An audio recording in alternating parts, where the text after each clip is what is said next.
CGPSC इस चीज को मेंटेन करके रखी कि 26 जो नवंबर होता है संविधान दिवस की, उस दिन नोटिफिकेशन जारी करते हैं और 1 तारीख से फॉर्म भराना स्टार्ट होगा और 242 पदों पर भर्ती हो रही है। अब ये बात है कि ये 242 पद जो भी सरकार बनेगी और उम्मीद यही है कि ये पदों की संख्या बढ़ेगी और हर साल बढ़ती भी है। डीएसपी के लिए एक भी पद नहीं है।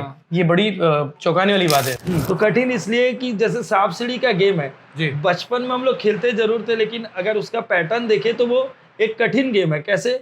अगर आप पासा खेल रहे हैं और पहुंच गए आप 98 पर, अब आपको 2 अंक चाहिए आपको 100 में जाने के लिए, और लेकिन आपको एक ही अंक मिलेगा तो आप 99 में पहुंचे और वहां एक बड़ा सा सांप बैठा रहेगा, वो सीधा काटेगा और आप पहुंच जाओगे एकदम नीचे जीरो से। हाँ, जीरो से। इंटरव्यू का जो नंबर है, पहले 150 नंबर थे, अभी इस बार 100 नंबर के। नोटिफिकेशन में एक नई बात है, 100 नंबर के होंगे। जैसे जब मुख्यमंत्री भूपेश बघेल जी थे, उन्होंने अनाउंसमेंट किया था कि इसका नंबर हम लोग कम करेंगे।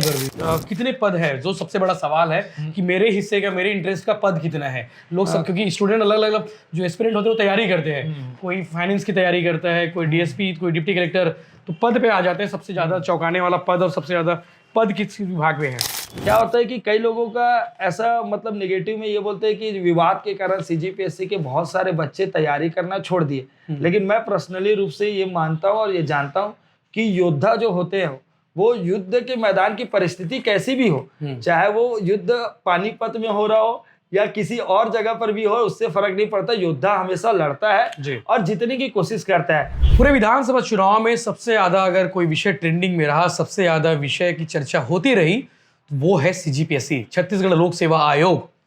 पूरा बवाल हुआ, बीजेपी वाले बवाल करते रहे, कांग्रेस वाले बवाल करते रहे, दोनों एक दूसरे पर आरोप प्रत्यारोप लगाते रहे, दोनों एक दूसरे की कार्यशैली पर सवाल उठाते रहे कि सीजीपीएससी में भारी भ्रष्टाचार हुआ है, हमारी सरकार आएगी, हम भ्रष्टाचार को मुक्त कर देंगे, हमारी सरकार आएगी, हम इस सिस्टम को सुधार देंगे।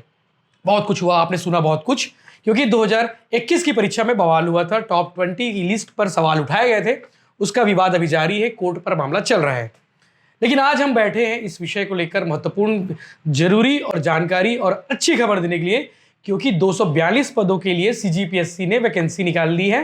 वैकेंसी यानी कि नोटिफिकेशन जारी कर दिया है। नोटिफिकेशन जारी करने का तात्पर्य यह है कि परीक्षा की तारीख से लेकर आवेदन कब करना है, सब कुछ आपको बता दिया है। मेरे साथ खिलेश तिवारी जी हैं, सीजीपीएससी से लेकर तमाम कॉम्पिटिटिव एग्जाम की तैयारी बच्चों को कराते हैं, काफ़ी फेमस गुरु जी हैं। तो सोचा सीजीपीएससी पर बात करने के लिए खिलेश तिवारी से अच्छा शख्स और मुझे कोई मिल नहीं सकता।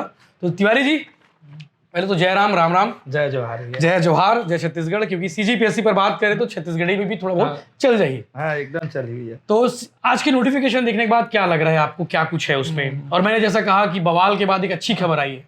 हाँ, ये अच्छी खबर। सबसे पहले तो आज संविधान दिवस है जी, और छत्तीसगढ़ सीजीपीएससी का एक ट्रेंड रहा है कि जो संविधान दिवस होता है उस दिन वो नोटिफिकेशन जारी करते हैं, और कोरोना के टाइम में भी जारी हुआ था। तो ये था कि कंफर्म हम लोग जितने टीचर हैं ये मानना था कि 26 नवंबर को नोटिफिकेशन आने वाला है। बहुत सारे ये सोच रहे थे कि आचार संहिता लगा हुआ है, अभी सरकार नहीं बनी है किसी की भी, क्योंकि वो 3 तारीख के बाद रिजल्ट आएगा, उसके बाद पता चलेगा। लेकिन हम लोग कंफर्म थे कि नोटिफिकेशन तो पक्का जारी होगा और वादे के मुताबिक पक्के रहे। हाँ, वादे के हिसाब से, और ये अच्छी बात है। बाकी व्यापम और सीजीपीएससी जो 2 बोर्ड होती है जो एग्जाम की तैयारी करती है, उसमें सीजीपीएससी इस चीज को मेंटेन करके रखी कि 26 जो नवंबर होता है संविधान दिवस की, उस दिन नोटिफिकेशन जारी करते हैं और 1 तारीख से फॉर्म भराना स्टार्ट होगा और 242 पदों पर भर्ती हो रही है। अब ये बात है कि ये 242 पद जो भी सरकार बनेगी और उम्मीद यही है कि ये पदों की संख्या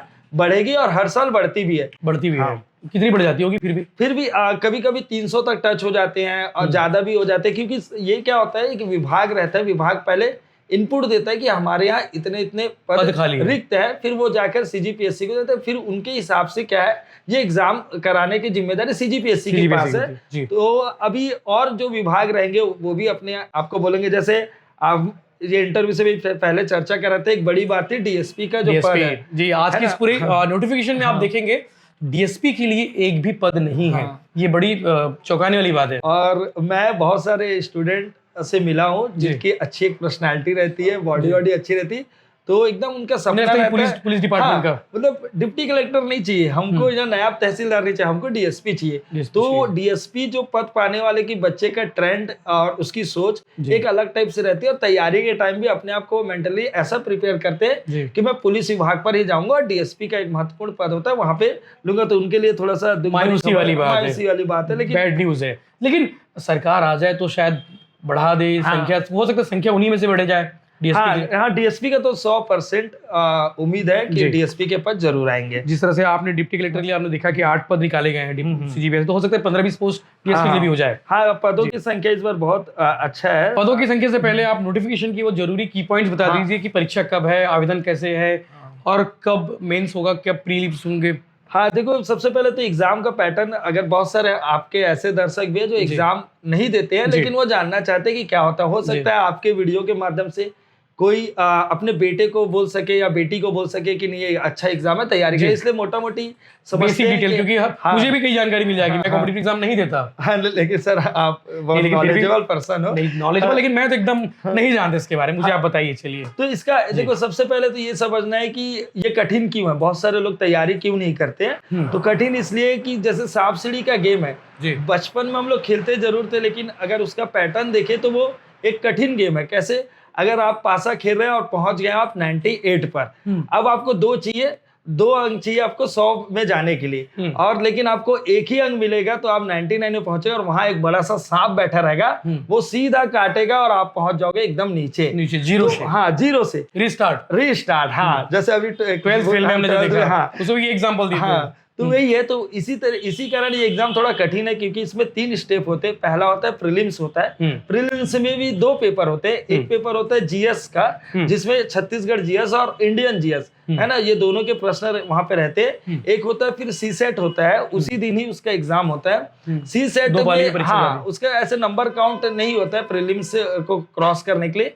वो ये रहता है, क्योंकि ये भी एक अलग तरीके का विवाद है ना, क्योंकि उसमें क्या ऐसा बोला जाता है जो मैथ्स से लेकर पढ़ते थे उनको ज्यादा फायदा हो जाता था, ठीक है। इसलिए उसको अब ऐसा मान लिया गया है कि जो अनारक्षित जो फील्ड से रहेंगे, ठीक है, वो 33 नंबर वो पाएगा, तो वो फिर उसकी ये वाली जो कॉपी है वो चेक होगी, पहली वाली, है ना। और जो आरक्षित क्षेत्र से आते हैं उनके लिए 23% नंबर पाना जरूरी रहता है, ठीक है, फिर उसकी कॉपी चेक होगी। बाकी उससे ज्यादा पाए उससे कोई मतलब नहीं है। तो ये है। फिर एक पेपर प्रीलिम्स का हुआ, जैसे ही आपको प्रीलिम्स में आपके अच्छे नंबर आते हैं, ठीक है, तो अब ये है कि रिजल्ट तुरंत आता है कि नहीं।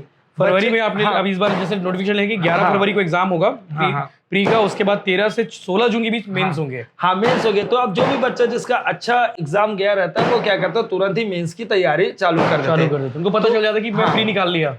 तो 70% जो सिलेबस है प्रीलिम्स से कवर हो जाते हैं। पढ़ने का तरीका थोड़ा सा अलग रहता है और प्रैक्टिस करने का तरीका अलग रहता है, क्योंकि पहले जो प्रीलिम्स में वहां पे 4 ऑप्शन रहते हैं और वहां पे आपको आंसर दिखाई देता है, उसमें से एक को टिक करना रहता है। अब आते हैं जैसे मेंस में, तो मेंस में पूरे जो आंसर रहते हैं लिखने पड़ते हैं। तो जो प्रीलिम्स में अच्छी तैयारी करते हैं उसका मेंस में अच्छा मतलब पकड़ बन जाता है। बस कुछ सब्जेक्ट रहते हैं जो ऐड होते रहते हैं, ठीक है, तो उसको थोड़ा सा अलग पढ़ना पड़ता है।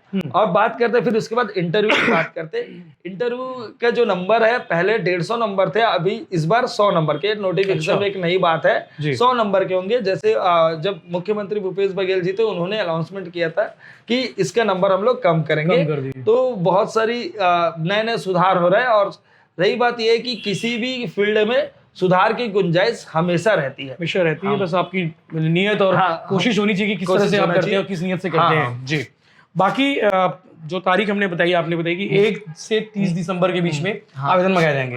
ऑफलाइन आवेदन होता नहीं है, ऑनलाइन आवेदन होता है। ऑनलाइन होता है जी। और 11 फरवरी को जो होगी एग्जाम होगा। हमेशा फरवरी को ही होता है, कभी 7 फरवरी हो, कभी 8 फरवरी हो, इस बार 11 फरवरी को। और 13 से 16 जून के बीच में मेंस की परीक्षा आयोजित की जाएगी। ये खुशखबरी वाली बात है जी। पहले क्या मई में एग्जाम होते थे, तो जो मेंस की तैयारी करते हैं उनको कम दिन मिलता था। इस बार अगर ये जून जा रहा है तो लगभग उनको बोल सकते 30 दिन अतिरिक्त समय उनको मिल रहा है। दूसरा सप्ताह, हाँ दूसरे सप्ताह में है, तो ये अच्छी बात है। मेंस उनको एक्स्ट्रा टाइम मिलेगा। जी। बाकी कितने पद है, जो सबसे बड़ा सवाल है कि मेरे हिस्से का, मेरे इंटरेस्ट का पद कितना है। लोग सब, क्योंकि स्टूडेंट अलग अलग जो एस्पिरेंट होते हैं वो तैयारी करते हैं, कोई फाइनेंस की तैयारी करता है, कोई डीएसपी, कोई डिप्टी कलेक्टर, तो पद पे आ जाते हैं। सबसे ज्यादा चौंकाने वाला पद और सबसे ज्यादा पद किस विभाग में है?